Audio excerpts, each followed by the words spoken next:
లోకాయుక్తగా పనిచేసిన ఆయన లైన్లో ఉన్నారు, ఫోన్ లైన్లో. రామానుజం గారు నమస్కారం. నమస్కారం అండి. నమస్కారం. మీరు లోకాయుక్తగా ఉన్నప్పుడు ఆ వ్యవస్థ ఎంత బలహీనంగా ఉందో మీరు గమనించారు. దానికి బలపరచడానికి ఏం చేయాలన్న దాని మీద కొన్ని సూచనలు సలహాలు ఇచ్చినట్టున్నారు కదా ప్రభుత్వానికి. ఇచ్చానండి నేను. అది మన కర్ణాటక యాక్ట్ లాగా పటిష్టంగా తయారు చేయడానికి అవసరమైన సవరణలన్నీ ప్రతిపాదించారు. కానీ ఆ సవరణలు వాళ్ళ ప్రభుత్వం వారు అప్పుడు చాలా కాలం పెండింగ్ పెట్టుకుని వాటిని ఆమోదించలేదు. దానివల్ల ఏంటంటే లోకాయుక్త ఇప్పుడు కర్ణాటక లోకాయుక్త చట్టం అంతా పటిష్టంగా మన చట్టం లేదండి. మీకేమన్నా అసలు మీరు ఎంతకాలం ఉన్నారండి లోకాయుక్తగా? 5 సంవత్సరాలు ఉన్నానండి. ఏమన్నా తృప్తి కలిగిందా మీకు? అంటే జాబ్ సాటిస్ఫాక్షన్ అంటారే అది ఆ సాటిస్ఫాక్షన్ ఎట్లా జరిగిందంటేనండి, నాకున్న ఆ పరిమితమైన అధికారాలు ఉపయోగించుకుని నేను చాలా ప్రజాహిత కార్యాలు చాలా చేయగలిగాను. ఎందుకంటే నేను లోకల్ గానే కాకుండా రాష్ట్రం అంతా ఇక్కడ మనం కోర్ట్స్ లాగా నిర్వహించి గ్రీవియన్స్ మన ప్రజా సమస్యలను ఎక్కువ పరిష్కారం చేయగలిగాను. తర్వాత ఇది ఒక్క విశేషం ఉందండి రాధాకృష్ణ గారి. అదేమిటంటే మనకున్న అధికారాలు వేరు, అధికారాలను ఉపయోగించే తీరు వేరు. అది ఇంపార్టెంట్, అసలు అది కీలకమైంది. చాలా ఆ పరిమితమైన అధికారాలు మన లోకాయుక్త చట్టంలో కూడా కొన్ని 3 మంచి నిబంధనలు ఉన్నాయి. ఒకటి ఏంటంటే ఏ ప్రభుత్వ అధికారి కానీ ప్రజాప్రతినిధులు కానీ వాళ్ళు చేయవలసిన విద్యుత్ ధర్మం చేయకుండా ప్రజలకు నష్టం వాటిల్లేదట్టు చూసినట్లయితే ఆ ఇనాక్షన్ కూడా లోకాయుక్త విచారణ చేయొచ్చు. ఓకే. ఆ ఒక్క నిబంధన మీద నేను చాలా పనులు చేయించగలిగాను. ఎందుకంటే రాష్ట్రంలో ఉన్న అన్ని జనరల్ హాస్పిటల్స్ లో నేను విజిట్ చేశాను. అక్కడున్న లోపాలని గుర్తించి ఆ లోపాలని సరిచేసే విధంగా వాళ్ళని ఒప్పించగలిగి వాళ్ళతోనే చేయించగలిగారు. అంటే ఇది ఎట్లా వచ్చిందంటే మీకు వ్యక్తిగతంగా ఉన్న ఆసక్తి వల్ల ఇది సాధ్యమైంది. అది కరెక్ట్ అండి. అది సపోజ్ మీ స్థానంలో వ్యక్తిగతమైన ఆసక్తి లేని వాళ్ళు ఉంటే ఇది సాధ్యం కాదు కదా. అసలు లోకాయుక్తగా ప్రోయాక్టివ్ పర్సన్స్ ఉండాలండి. లోకాయుక్తగా వేసేటప్పుడు చట్టానికి మాత్రమే అంతకన్నా అడుగు అవతల పడేను అనుకోకుండా కొద్దిగా ధైర్యంగా ప్రోయాక్టివ్ గా ఉండేటట్టుగా కొద్దిగా డైనమిక్ గా ఉండకపోతే లోకాయుక్త నిర్వీర్యం అయిపోతుందండి. కానీ మీరు చేసే సిఫారసుల్ని ప్రభుత్వం విధిగా ఆమోదించాలని లేదు కదా. లేదండి, అది నేను చేసిన సిఫారసులు కొంత మూల బారేశారు కూడా.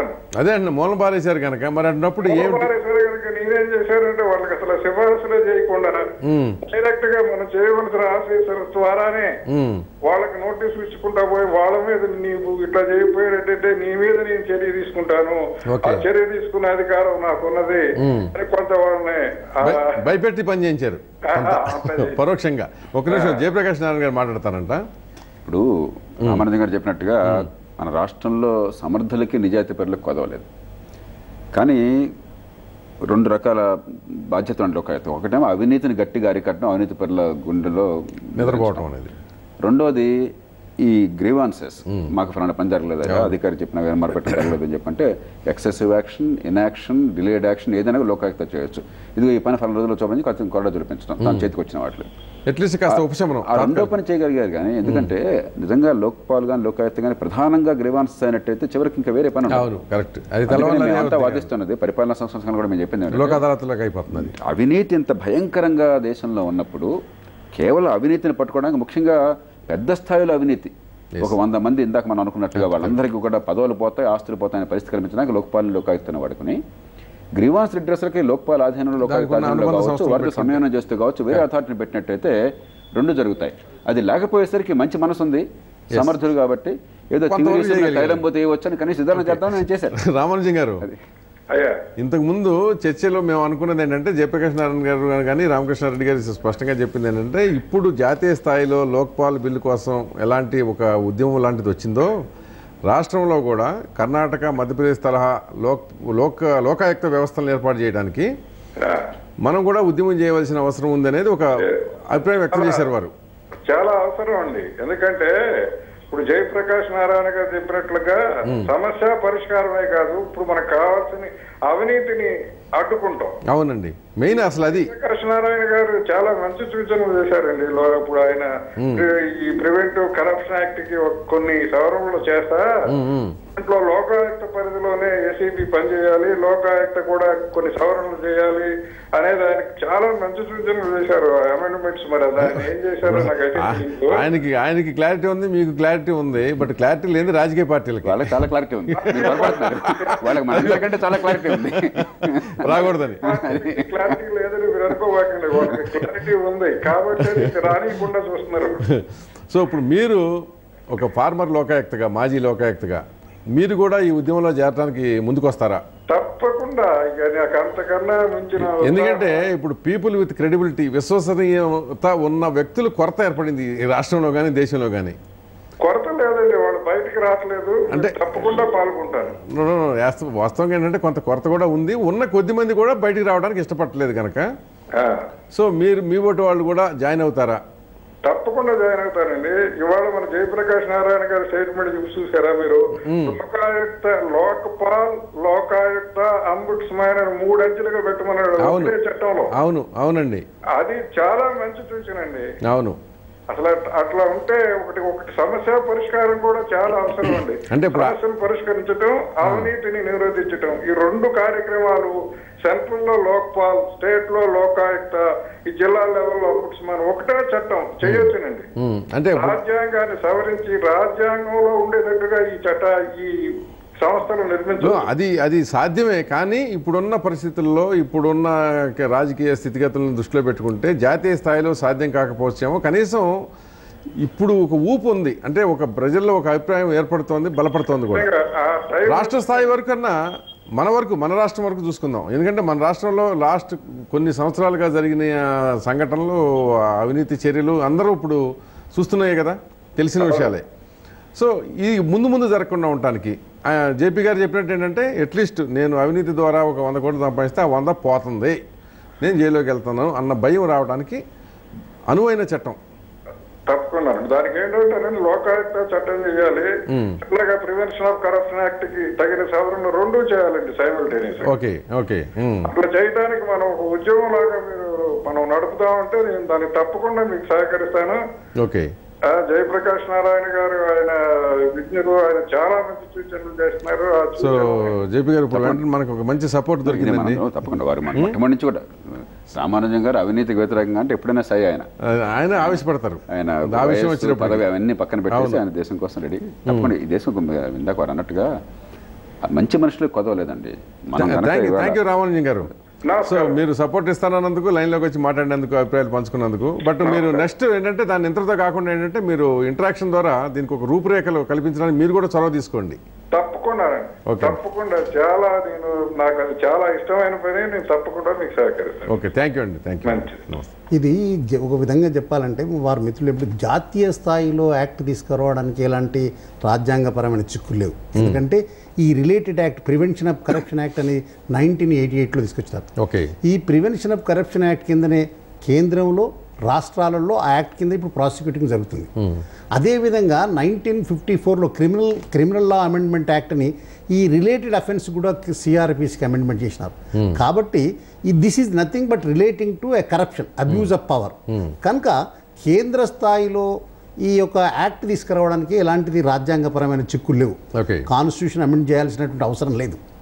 అయితే ఒకటేంటంటే కేంద్ర స్థాయిలో కనుక ఈ ఒక సమగ్రమైన చట్టం ఉండడం వల్ల ఒక ఆబ్జెక్టివిటీ ఏముంటుందంటే, ఇప్పుడు ఈ అపాయింట్మెంట్ విధానం ఏదైతే ఉంటుందో అక్కడ కొంచెం జాగ్రత్తలు అక్కడ ఏంటంటే యూనిఫామ్గా ఇప్పుడు ఒక స్టేట్ ఏముంటుందంటే మేము రిటైర్డ్ హైకోర్టు జడ్జిని పెడతాం రియాలిటీ, ఒక స్టేట్ ఏమన్నా సిట్టింగ్ హైకోర్టు జడ్జిని పెడతాం, ఒక స్టేట్ ఏమంటుందంటే ఇప్పుడు ఎగ్జిస్టింగ్ చీఫ్ జస్టిస్ని మేము పెడతాం. ఈ విధంగా ఇటువంటి ఇదంతా ఎనామలీస్ అన్ని పోతాయి. ఒక యూనిఫామ్గా అప్రోచ్ రావడానికి వీలుంటుంది.